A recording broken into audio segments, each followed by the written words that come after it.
श्रीनिका उसकी मजबूत बाहों से छूटने की कोशिश करते हुए घबराहट से बोली, जी जी क्या? प्रख्यात बेसब्री से और जुनून से बोला, मतलब हमें देखकर आपको कुछ कुछ होता है, क्योंकि हमें बहुत कुछ हो रहा है। इतना कि बोल नहीं पा रहे, लेकिन हाँ, करके दिखा सकते हैं। बस एक बार हाँ कह दीजिए। ये सुन श्री शर्म से पानी पानी हो गई और शर्मिंदगी महसूस करते हुए उसे धक्का देकर सीधा बालकनी की ओर भाग गई। राणावत जी कौन से कम थे, वो भी उसके पीछे पीछे बालकनी में चले गए। राणावत जी अपने जुनून में सवार उत्तेजित होकर बालकनी में आए तो देखा उनकी नई नवेली दुल्हन रेलिंग से टिककर खड़ी थी। पलके शर्म से झुकी हुई थी, गाल लाल हुए जा रहे थे और चेहरे पर हया की लालिमा छाई हुई थी। ये सब देखकर तो प्रख्यात की भावनाएं और इच्छाएं जागने लगी और वो सच्ची शिद्दत से बोला, मिसेस राणावत। ये सुनकर श्रीनिका का दिल धक धक करने लगा। उसने तुरंत अपनी नजरें उठाकर तलब और तपिश से अपने पति की तरफ देखा और अपनी बाहें फैला दी। ये देखकर तो राणावत जी बेकाबू होकर तेजी से उसके पास आए और जैसे उसके गले लगने लगे तभी श्रीनिका ने जोर से चीख खाई, जिसकी आवाज सुनकर प्रख्यात अपने ख्यालों से बाहर निकल आए। उसे एक झटका सा लगा। उसने सामने देखा तो हैरान रह गया, क्योंकि श्री अभी भी आईने के सामने खड़ी होकर अपने बाल संवार रही थी और प्रख्यात सोफे पर बैठा हुआ था। अभी तक दोनों के बीच में कई दूरियां थी, कई अजनबी एहसास थे जो धीरे धीरे दूर होंगे। राणावत जी को लगा कि उन्होंने सच में अपनी पत्नी को अपनी बाहों में भर लिया था, लेकिन ये सब तो सपना था। श्रीनिका आईने के सामने खड़ी थी। उसे शायद जुकाम हो गया था, क्योंकि वो बार बार छींक रही थी। प्रख्यात अपनी जुनूनी निगाहों से उसे छींक लेते हुए देखे जा रहा था। इस नाजुक कन्या की तो छींक भी कितनी प्यारी सी और छोटी सी है। वो अपनी जगह से खड़ा हुआ और उसके पास आकर अपनी दमदार आवाज में आदर से बोला, आपको जुकाम हो गया है, हम दवाई लाए आपके लिए। श्रीनिका हड़बड़ा गई उसे देखकर और उसने तुरंत अपने सिर पर पल्लू लिया और नजरें झुकाकर बोली, जी जी नहीं, मैं ठीक हूँ। उसके सिर पर पल्लू देखकर प्रख्यात अपनी पैंट के जेब में हाथ डालकर बोला, अब इसकी जरूरत नहीं है, लेकिन जब आप अपने सास ससुर के सामने जाएंगी, उनसे मिलेंगी, तब जरूर सिर पर पल्लू ले लेना, उनके प्रति अपना आदर प्रकट करने के लिए, और बाद में पल्लू हटा सकती है। अपने सास ससुर के बारे में सुनकर श्रीनिका कुछ सोचने लगी कि उसके भी सास ससुर होंगे, यानी कि काफी बड़ा परिवार होगा, और सबसे मिलकर वो कैसे रिएक्ट करेगी और उसे देखकर सब लोग क्या कहेंगे। श्रीनिका थोड़ी हिचकिचाते हुए बोली, जी जी एक सवाल पूछूं? प्रख्यात अपनी दाढ़ी मसलते हुए उसके कांपते हुए हाथों को देखकर बोला, पहले तो डरना और कांपना बंद कर दीजिए, हम कोई शैतान नहीं। और अब आराम से खुलकर बोलिए। श्रीनिका ने गहरी सांस ली और अपनी उंगली को मोड़ते हुए बोली, आपकी फैमिली बहुत अमीर है क्या? मेरा मतलब है कि क्या आपके परिवार के अनुसार मैं हूँ या नहीं? मतलब क्या वो लोग मुझे एक्सेप्ट करेंगे? क्योंकि मेरे पास अपने माता पिता की तस्वीर के अलावा कुछ नहीं है और मैं पहाड़ी लड़की हूँ। मुझे आप लोगों के रीति रिवाज, वेशभूषा और बोली चाली भी नहीं आती। श्रीनिका की बात सुनकर प्रख्यात वापस सोफे पर जाकर ठाठ से बैठ गया, अपनी टांग पर टांग रखते हुए अपनी एक जांघ पर हाथ फेरते हुए अपनी दमदार और आकर्षक आवाज में बोला, आइए बैठकर बात करते हैं, लगता है काफी कुछ समझाने की जरूरत है आपको। श्रीनिका थोड़ा घबराने लगी, लेकिन वो हिम्मत करते हुए आगे आई और राणावत जी से थोड़ी दूरी बनाकर सोफे पर बैठ गई। उसके बैठते ही राणावत जी उसकी झुकी हुई पलकों को देखते हुए अपनी रौबदार आवाज में बोले, सबसे पहली बात तो ये कि आपको किसी के अनुसार नहीं बनना है। जैसी आप है वैसी ही राणावत परिवार में शामिल होंगी और उस खानदान की बड़ी बहू बनेंगी। दूसरी बात, पूरे परिवार को आपको अपनी बहू के रूप में एक्सेप्ट करना ही पड़ेगा, वरना हम तो है ही आपके लिए। तीसरी बात, आप भी शिव की भक्त हैं और हम भी उन्हीं को चाहते हैं, तो हम दोनों एक ही हुए, क्योंकि हमारा भगवान एक ही है, हमारे महादेव। जाति, रीति, वेश, भाषा से बढ़कर अगर कुछ है तो वो है हमारा धर्म, हमारे भगवान महादेव। चौथी बात, वैसे तो अमीर गरीब हमारी नजरों में कुछ नहीं होता, लेकिन सच्चाई तो यही है कि पैसे भी आजकल जिंदगी का एक अहम हिस्सा बन चुका है। तो अब आपके पास किसी चीज की कोई कमी नहीं है। शो ऑफ नहीं कर रहे हैं, लेकिन सच तो यही है कि अब आप एक अरबपति की पत्नी हैं, यानी कि हमारी पत्नी, प्रख्यात सिंह राणावत की पत्नी। आपको ना कुछ करना है और ना ही कुछ एक्स्ट्रा सोचना है, क्योंकि उसके लिए हम बैठे हैं। इतना कहकर राणावत जी अपनी पत्नी के जवाब का इंतजार करने लगे। उसकी आवाज सुनने के लिए तड़पने लगे, लेकिन वो कुछ नहीं बोली, बस अपनी 4 चूड़ियों को आगे पीछे करती रही। प्रख्यात उसकी चूड़ियों को देखते हुए शिद्दत से बोला, कुछ कहेंगी नहीं आप? श्रीनिका, डर लग रहा है। प्रख्यात सच्ची शिद्दत और जुनून से उसकी पलकों को देखते हुए, हमारे होते हुए भी? ये सुनते ही श्री ने अपनी नजरें उठाकर बेचैनी और तड़प से अपने पति की जुनून और शिद्दत भरी निगाहों में देखा तो उसका पूरा बदन सियर उठा और गाल अपने आप ही लाल हो गए। आसपास का माहौल बेहद आकर्षक और हसीन बनने लगा।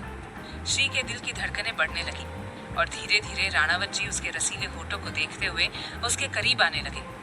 ये देखकर श्रीनिका घबराने लगी और तुरंत अपनी जगह से खड़ी हो गई, इससे पहले कि प्रख्यात उसे छूता। उसे ऐसा करते देख प्रख्यात ने भी अपने आप को रोक लिया और अपनी नजरें चुराते हुए बोला, चलिए सो जाते हैं, कल हम आपको हम दोनों के घर ले जाएंगे। ये सुनकर श्रीनिका सवालिया नजरों से उसे देखने लगी। तभी उसने अपनी बीवी की तरफ अपनी तेज नजरों से देखा तो वो झेप गई और नजरें झुका ली। ये देखकर राणावत जी आकर्षक मुस्कान लिए बोले, कुछ मजबूरियां हैं जिस वजह से आपको आपके असली घर कुछ दिनों बाद ही ले जाएंगे। श्रीनिका को टेंशन होने लगी कि कहीं उसकी वजह से प्रख्यात की जिंदगी में कोई दिक्कत तो नहीं आ गई, कहीं उसके परिवार वालों ने उससे नाराजगी जाहिर तो नहीं कर दी। मासूम सी श्री यही सब सोच रही थी। तभी राणावत जी बोले, आइए सो जाइए। श्रीनिका अपने ख्यालों से बाहर निकल आई और बेड पर जाकर एक कोने में सिमट कर बैठ गई। ये देखकर राणावत जी बोले, क्या हम भी बेड पर आपके साथ? ये सुनकर श्रीनिका तुरंत बोली, जी जी नहीं। प्रख्यात के चेहरे पर आकर्षक मुस्कान आ गई और वो सोफे पर बैठते हुए बोला, ठीक है, हम यही बेहतर है, आप आराम से लेट जाएं। श्रीनिका चुपचाप लेट गई और खुद को पूरी तरह से चादर से ढक लिया और अपनी आंखें बंद कर ली। राणावत जी ने सोफे से सिर टिका दिया और अपनी जुनूनी निगाहों से एक टक उस मोहिनी का खूबसूरत चेहरा देखते हुए अपने मन में सच्ची शिद्दत से बोले, दीवाना कर रहा है आपका ये रूप, मदहोश हो रहे हैं आपके ये पति, बताइए अब जाए तो जाए कहाँ? राणावत जी काफी देर तक अपनी पत्नी को देखते रहे और कुछ देर बाद रूम की लाइट्स बंद करके सोफे पर लेट गए और अपनी आंखें बंद करके अपने परिवार के बारे में और अब श्रीनिका के बारे में भी सोचने लगे और उन्हें नींद आ गई। रात के 12 बजे श्रीनिका ने अपनी आंखें खोली और सोफे पर लेटे प्रख्यात को देखने लगी। उसे बुरा लग रहा था कि उसकी वजह से इतने बड़े और अमीर आदमी को ये सोफे पर सोना पड़ रहा है। काफी देर तक सोचने के बाद वो बेड से उठकर सोफे के पास आई और धीमी आवाज में बोली, सुनिए। प्रख्यात गहरी नींद में था, इसलिए उसने कोई जवाब नहीं दिया और ये देखकर श्री अपनी उंगलियां मोड़ते हुए फिर से बोली, उठिए ना राणावत जी। प्रख्यात अभी भी नहीं उठा। अब परेशान होकर श्री ने अपना हाथ आगे बढ़ाया और प्रख्यात के माथे पर अपनी उंगली टैप करते हुए बोली, राणावत जी। उसकी छुअन पाते ही प्रख्यात ने तुरंत अपनी आंखें खोली और अपने जुनून में सवार होकर तुरंत उसका हाथ पकड़ लिया। ये देखकर श्रीनिका घबरा गई और हड़बड़ाते हुए वहां से जाने लगी। तभी उसका पल्लू उसके तन से अलग होकर जमीन पर गिर गया और अब राणावत जी के सामने वो लाल ब्लाउज में खड़ी थी। उसका गोरा सा पेट दिख रहा था, उसका सीना उभर कर दिख रहा था और सांसें तेज होने की वजह से सीना ऊपर नीचे हो रहा था। ये सब देखकर तो राणावत जी अपनी निगाहों में कई अरमान और इच्छाएं लिए अपनी जगह से खड़े हो गए और अपनी बीवी की तरफ बढ़ने लगे। वही श्रीनिका शर्म से पानी पानी हो गई। उसकी हालत खराब होने लगी और उसके पति उसके एकदम करीब आ गए। अब श्रीनिका ने अपनी आंखें बंद कर ली और तभी प्रख्यात ने उसका पल्लू उठाकर उसके तन से लगा दिया। ये देखकर श्रीनिका को काफी हैरानी हुई क्योंकि प्रख्यात की नजरें झुकी हुई थी और वो आदर से बोला, तो आप हमें क्यों बुला रही थी? श्रीनिका चैन की सांस लेकर बोली, मैं कह रही थी कि आप भी बेड पर लेट जाइए, बेड की साइज काफी बड़ी है। ये सुनकर राणावत जी अपनी दाढ़ी मसलते हुए जुनून से बोले, और अगर बेड की साइज छोटी होती तो? श्रीनिका के गाल लाल हो गए। वो तुरंत बेड पर जाकर बैठ गई और अपने पति का इंतजार करने लगी। राणावत जी निगाहों में जुनून लिए बेड पर आ गए और अपनी मोहिनी के बगल में आराम से लेटते हुए बोले, शुभ रात्रि। श्रीनिका भी थोड़ा असहज महसूस करते हुए चुपचाप सिकुड़कर बेड पर लेट गई और पूरा ख्याल रखने लगी कि नींद में कोई गड़बड़ नहीं होनी चाहिए। वो काफी ख्याल रखती रही और अंत में गहरी नींद के आगोश में चली गई। उसके सोते ही प्रख्यात ने भी सुकून से अपनी आंखें बंद कर ली और वहीं दूसरी तरफ काव्या की आंखों में आंसू थे। वो बेड पर उल्टी लेटी हुई थी। उसकी तो नींद उड़ चुकी थी। ये सुनकर कि प्रख्यात उससे सगाई या शादी नहीं करना चाहता। लेकिन ऐसा क्यों? काव्या और प्रख्यात ने कभी ठीक से एक दूसरे से बात तक नहीं की, लेकिन वो अपने आंसू साफ करते हुए बोली, आपने कभी मेरी तरफ देखा भी नहीं, मुझसे ठीक से बात भी नहीं की, लेकिन कल आपको मेरे सवालों का जवाब देना होगा कि ऐसा क्यों किया आपने। क्या कमी है हमारे अंदर, या फिर आपकी जिंदगी में पहले से कोई है?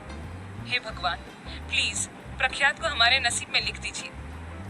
काव्या अपने आंसू बहाए जा रही थी। वही श्रीनिका और प्रख्यात एक दूसरे के करीब आ रहे थे।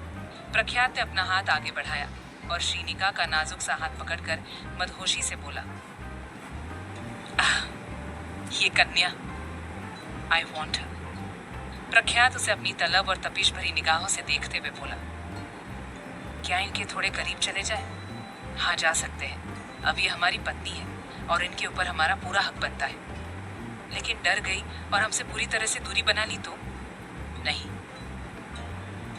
काफी देर सोचने के बाद आखिरकार राणावत जी थोड़ा सा खिसक कर अपनी बीवी के पास आ गए और तभी उसके बदन से चंदन की महक लेते हुए उत्तेजना से बोले, उफ, ये महक, I can die for her smell. Ranawat ji अपनी पत्नी के बदन की महक लेते हुए मदहोश हुए जा रहे थे और उसे अपनी बाहों में जकड़ने के लिए तड़प रहे थे, लेकिन एक साथ सब कुछ नहीं हो सकता था। श्री नींद में थी और उसने अपना हाथ उठाकर सीधा प्रख्यात के सीने पर रख दिया और ये देखकर राणावत जी के पसीने छूटने लगे। दिल की धड़कनें तेज होने लगी और उन्होंने अपने सीने पर रखे श्री के हाथ को थाम लिया और बेताब होकर उसके रसीले होठों की तरफ बढ़ने लगे। लेकिन वो रुक गए और तुरंत श्रीनिका से दूरी बनाकर उसकी तरफ पीठ करके लेट गए और खुद पर गुस्सा होने लगे कि वो किसी मासूम का इस तरह फायदा नहीं उठा सकते। प्रख्यात ने अपनी मुट्ठी भींच ली और खुद पर काबू करने लगा। अगले दिन सुबह 7 बजे ही श्रीनिका उठकर चुपचाप सोफे पर जाकर बैठ गई और सोए हुए अपने पति को देखने लगी। तभी श्रीनिका का फोन बजने लगा। उसने स्क्रीन पर अपनी चाची का नाम देखा और बिना सोचे समझे तुरंत कॉल अटेंड करके बोली, चाची जी, आप ठीक तो है ना? इतना कहते ही जैसे ही श्रीनिका ने सामने देखा तो डर के मारे उसके हाथ से फोन छूट गया और वो घबराने लगी। बेड पर बैठा प्रख्यात अपनी सख्त और कठोर नजरों से उसे घूर रहा था और अपनी मुट्ठी भींच रहा था। क्या होगा आगे, जानने के लिए सुनिए अगला भाग, सिर्फ प्रतिलिपि एफएम पर।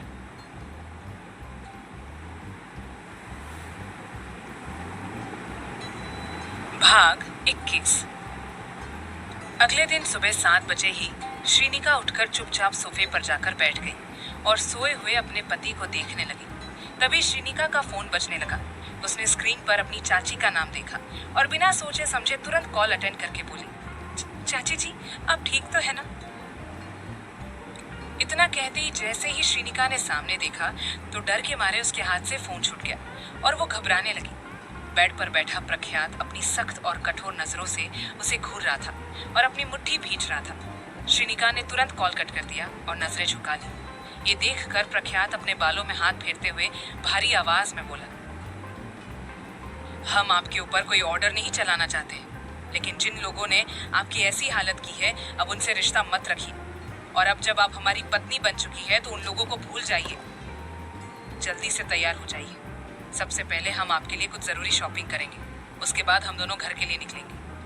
प्रख्यात के मुंह से हम दोनों का घर सुनकर श्रीनिका को एक अलग ही सुकून मिल रहा था। बेहद आकर्षक लग रहा था और खूबसूरत एहसास हो रहा था। उसने हाँ में अपनी गर्दन हिला दी और अपने बैग से खुद के लिए एक जोड़ी सलवार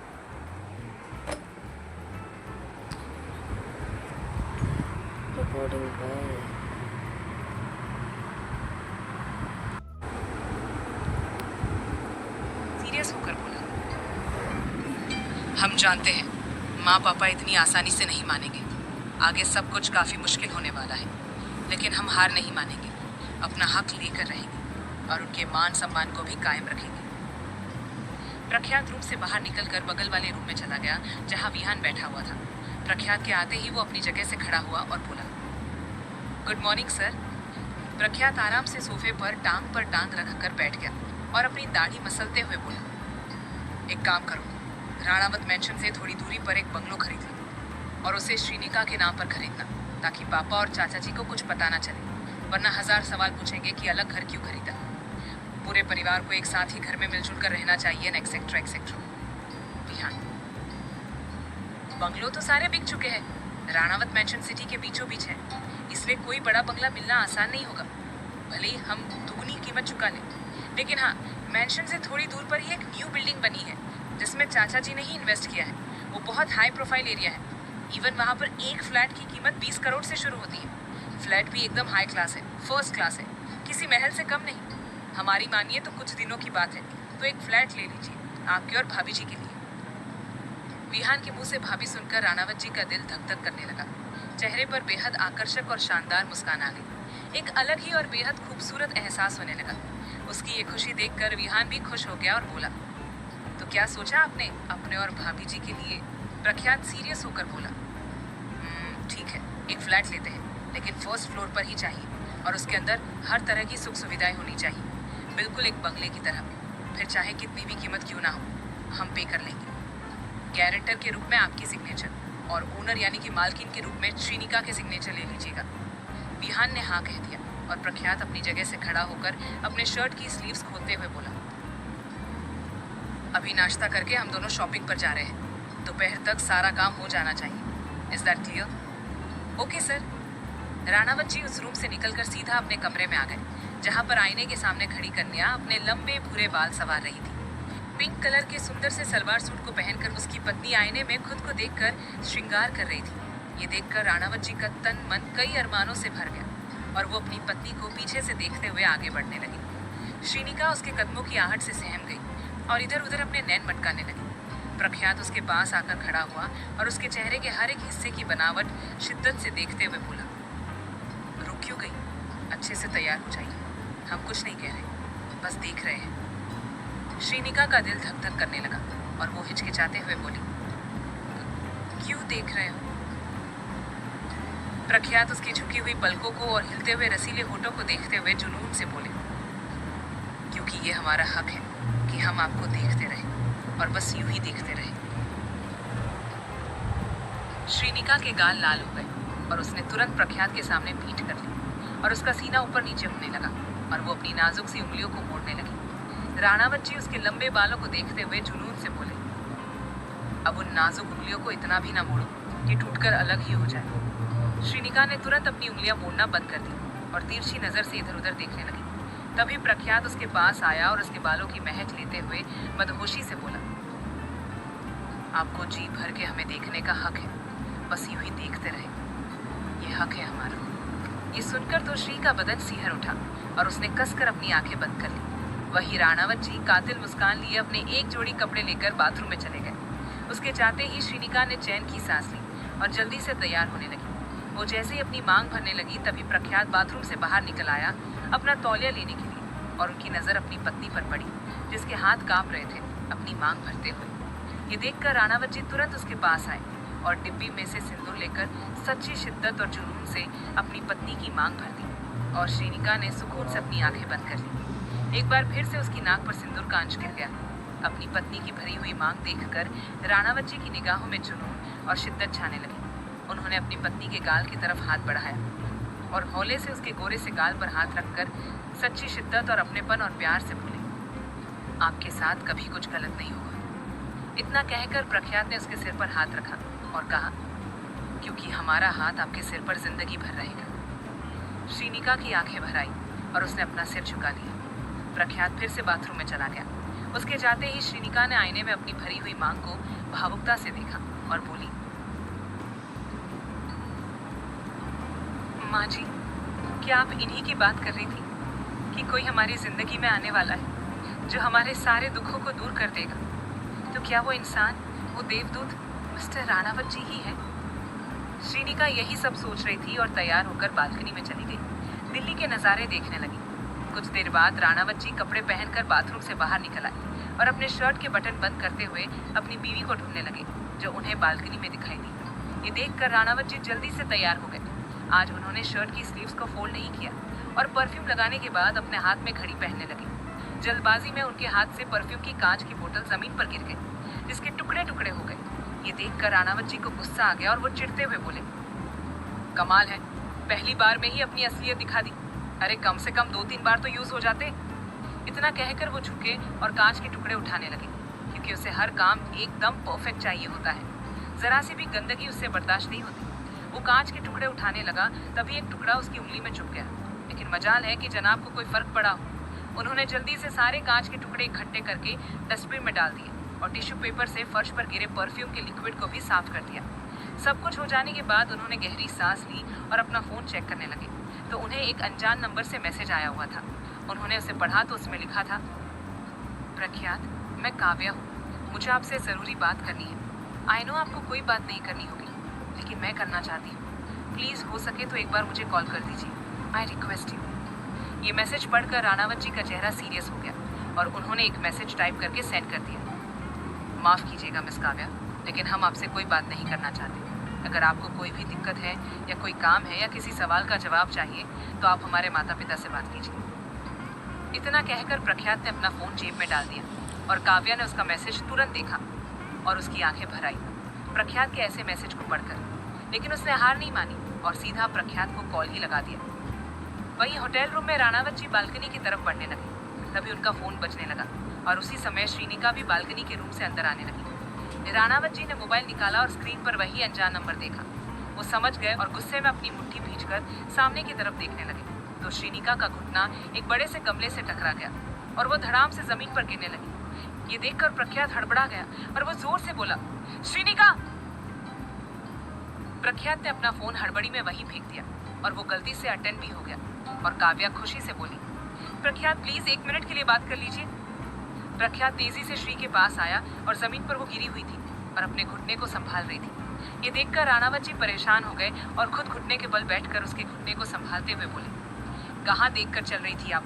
नाजुक सा तो शरीर है आपका, ऊपर से चोट लगवा ली। श्रीनिका अपने होठ भींचते हुए बोली, दर्द हो रहा है। प्रख्यात ने उसे सहारा देकर खड़ा किया और रूम के अंदर लाते हुए बोला, दर्द तो होगा ही। रूम में आते ही श्रीनिका दर्द से तड़पने लगी और बोली, सच में दर्द हो रहा है। उसकी आवाज और ये बात काव्या ने सुन ली और उसके हाथ पैर फूलने लगे, चेहरे का रंग उड़ गया और अपने कानों पर यकीन नहीं हो रहा था कि प्रख्यात किसी लड़की के साथ में है जिसकी आवाज इतनी मीठी और मनमोहक है। काव्या के हाथ कांप रहे थे और वो हिम्मत करते हुए बोली, प्रख्यात कौन है आपके साथ? काव्या की बात का राणावत जी ने कोई जवाब नहीं दिया क्योंकि उनका फोन उनसे दूर जमीन पर गिरा पड़ा था और उनका ध्यान तो अपनी नई नवेली दुल्हन में था। श्रीनिका अपने घुटने को पकड़कर बैठी हुई अपने होठों को भींचकर दर्द सहन कर रही थी। वही उसे तकलीफ में देखकर प्रख्यात बेचैन हो गया। उसने श्री के घुटने पर हाथ रखा और उसकी पलकों को देखते हुए शिद्दत से बोला, उसे भूल जाइए और एक टक हमारी आंखों में देखिए। श्रीनिका ने हिम्मत करते हुए राणावत जी की निगाहों में देखा तो देखते ही रह गई। उन काली गहरी और जुनूनी निगाहों में श्रीनिका के लिए बहुत कुछ था जो हद पार था, बेहिसाब था और बेपनाह था। वो अपने दर्द को भूलकर प्रख्यात की निगाहों में खो गई थी। इसी का फायदा उठाकर प्रख्यात ने उसके घुटने को मोड़ दिया और उसकी मोच को एक झटके में निकाल दिया। ये एहसास होते ही श्री ने कसकर प्रख्यात का हाथ पकड़ लिया और अपनी आंखें बंद करके बोली, आ! फिर से ये आवाज सुनकर तो काव्या के पैरों तले जमीन खिसक गई। उसके माथे पर पसीने की बूंदें छाने लगी और वो घबराते हुए बोली, नहीं, ऐसा नहीं हो सकता। प्रख्यात किसी अन्य लड़की के साथ नहीं हो सकता। उनकी तो कभी कोई गर्लफ्रेंड भी नहीं रही। लेकिन ये लड़की कौन है और ऐसी आवाजें क्यों निकाल रही है? हे भगवान, प्लीज प्रख्यात सिर्फ मेरे हैं। इतना कहकर काव्या फिर से राणावत जी को बुलाने लगी और वही हमारे राणावत जी तो मदहोश होकर अपनी बीवी की बंद आंखों को और हिलते हुए होठों को तो कभी अपनी शर्ट पर कसे उसके नाजुक हाथों को देख रहे थे। लेकिन श्री ने तुरंत अपनी आंखें खोली और प्रख्यात से दूरी बना ली। ये देखकर वो भी अपने ख्यालों से बाहर निकल आया और अपनी नजरें इधर उधर करते हुए बोला, फीलिंग बेटर? हाँ, श्रीनिका ने कहा। प्रख्यात की नजर जमीन पर पड़े अपने फोन पर पड़ी। उसने अपना फोन लिया तो देखा काव्या का कॉल चल रहा था।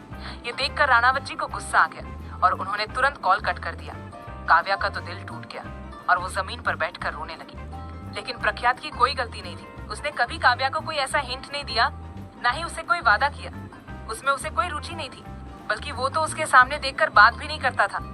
काव्या रो रही थी। वही राणावत जी अपनी दमदार आवाज में बोले, अब चले?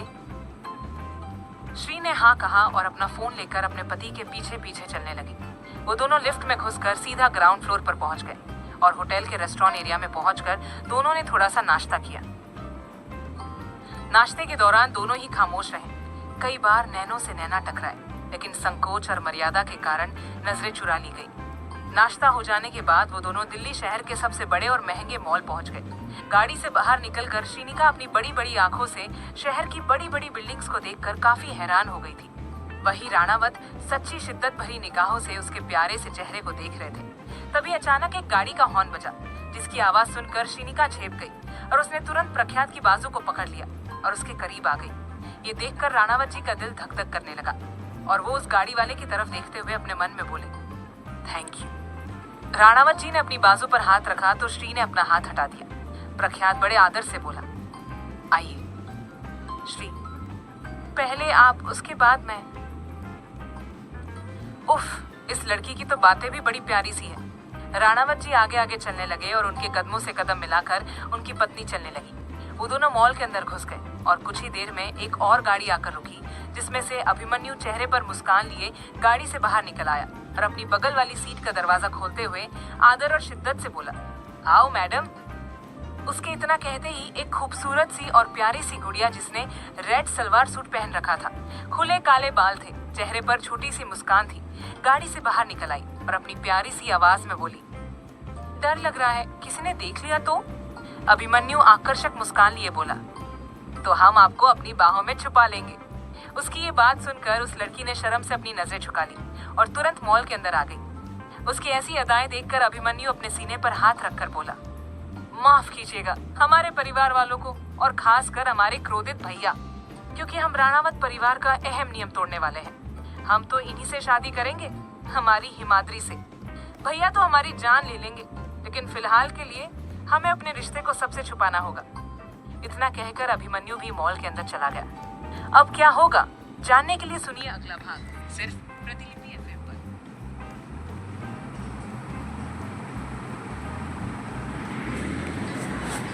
भाग 22।